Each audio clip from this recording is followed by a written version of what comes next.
സ്നേഹമുള്ളവരെ, ഞാൻ നിങ്ങളുടെ സ്വന്തം സുലോചന ടീച്ചർ. ഇന്ന് ഞാൻ ഉണ്ടാക്കാൻ പോണത് തക്കാളി പാൽക്കറി, അതായത് തക്കാളി ഒഴിച്ചു കൂട്ടാൻ എളുപ്പം. അതായത് വീട്ടിൽ കഷ്ണങ്ങളൊന്നും ഇല്ല, അപ്പൊ നമുക്കൊരു കൂട്ടാൻ വെക്കണം തോന്നി. കൂട്ടാൻ വെക്കാൻ ആ കൂടി ഒരു തക്കാളി, രണ്ട് തക്കാളി, ഒരു സബോളയുണ്ട്. അപ്പൊ അതിനെ അഡ്ജസ്റ്റ് ചെയ്തിട്ട് എങ്ങനെ കൂട്ടാൻ ഉണ്ടാക്കാമെന്ന് കാണിക്കുന്നത്. നല്ല രസമുള്ളതാണ്. തക്കാളി എന്ത് ചെയ്യണം വെച്ചാൽ ചെറുതാക്കി അരിയണം. രണ്ടെണ്ണം ഞാൻ എടുത്തിട്ടുണ്ട്. രണ്ട് സബോള എടുക്കുക, ഒരു കഷ്ണം ഇഞ്ചി, ഒരു കഷ്ണം പച്ചമുളക്, രണ്ട് കറിവേപ്പില. ആദ്യം തന്നെ നമ്മൾ നല്ല ഉള്ളി, ഇഞ്ചി, പച്ചമുളക്, തക്കാളി വഴറ്റണം.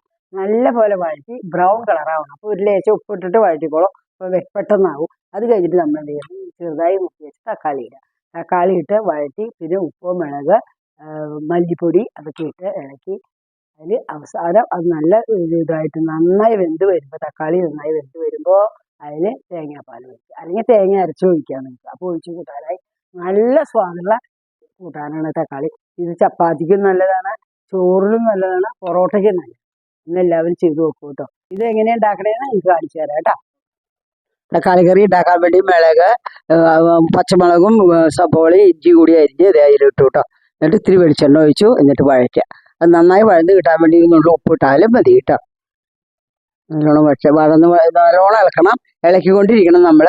എന്താ കാരണം വെച്ചാൽ അല്ലെങ്കിൽ കരിഞ്ഞു പോകും. അത് കാരണം കൊണ്ടാണ്. ഇവിടെ തേങ്ങാപ്പാൽ എടുത്തു, തേങ്ങാപ്പൊടി എടുത്തു, അതിൽ വെള്ളം ഒഴിച്ചു, ചൂടുള്ള വെള്ളം ഒഴിച്ചു, അത് ഇളക്കി കലക്കി വെച്ചു. ഞാൻ തേങ്ങാപ്പാൽ ഉണ്ടാക്കുകയല്ല, തേങ്ങാപ്പാൽ റെഡിമെയ്ഡ് മേടിച്ചതാട്ടോ. അത് കഴിഞ്ഞ് തക്കാളി അരിഞ്ഞു വെച്ചിട്ടുണ്ട്. ഇനി മുളക് പൊടി മസാലകൾ ഇട്ട് കഴിഞ്ഞിട്ട് നമുക്ക് തക്കാളി ഇടാം. മല്ലിപ്പൊടി ഇട്ടു 2 ടീസ്പൂൺ, 1 ടീസ്പൂൺ മുളക് പൊടി ഇട്ടു കേട്ടോ. എന്നിട്ട് അത് ഇളക്കുക, നല്ല പോലെ ഇളക്കുക. ആ മുളക് പൊടിയുടെ പച്ചച്ചോയ ഒന്ന് പോകണം, അതിന് വേണ്ടിയിട്ടാണ്. നല്ല പോലെ ഇളക്കി എന്ത് ചെയ്യണം വെച്ചെങ്കിൽ ഒരു ബ്രൗൺ കളറാവുമ്പോൾ നമ്മൾ തക്കാളി ഇട്ടു. തക്കാളി ചെറുതാക്കി അരിച്ചതാണ്, അത് കാരണം എളുപ്പം കലാവും. നല്ല പോലെ ഇളക്കി അതിനെ ഒന്ന് നല്ലോണം വേവിക്കുക. എന്താ തക്കാളിയുടെ പച്ചച്ചോയ നല്ലോണം വഴന്ന് വന്നു. ഇനിയിപ്പോൾ നമ്മൾ എന്താ ചെയ്യുക, കലക്കി വെച്ച് തേങ്ങാപ്പാൽ അതിൽ ഒഴിച്ചു. എന്നിട്ട് നല്ലപോലെ ഇളക്കുക. വെള്ളം പോരെങ്കിൽ കുറച്ചും കൂടി തേങ്ങാപ്പാൽ ഒഴിക്കുക, അല്ലെങ്കിൽ വെള്ളം ഒഴിക്കുക. നല്ല ഒഴിച്ചു കൂട്ടാനാക്കി മാറ്റി കേട്ടോ. ഇതാ തക്കാളി കറി തയ്യാറായി. എന്താ എൻ്റെ സ്വാദ് നോക്കൂ, കാണുമ്പോൾ നോക്കൂ, മീൻ കൂട്ടാനോ ചിക്കൻ കറിയോ പോലെ ഇരിക്കണ്ടല്ലേ. നല്ല ടേസ്റ്റ് കേട്ടോ.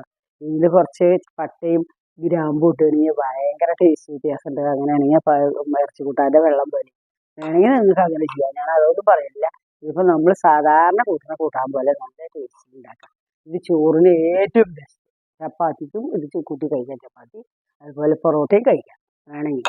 പിന്നെ ഇതിൽ ഈ വീഡിയോ ഇഷ്ടമാവുകയാണെങ്കിൽ എല്ലാവരും ലൈക്ക് ചെയ്യുകയോ, ഷെയർ ചെയ്യുകയോ, സബ്സ്ക്രൈബ് ചെയ്യുകയോ, ആയിപ്പും തരണം കേട്ടോ, മറക്കല്ലേ.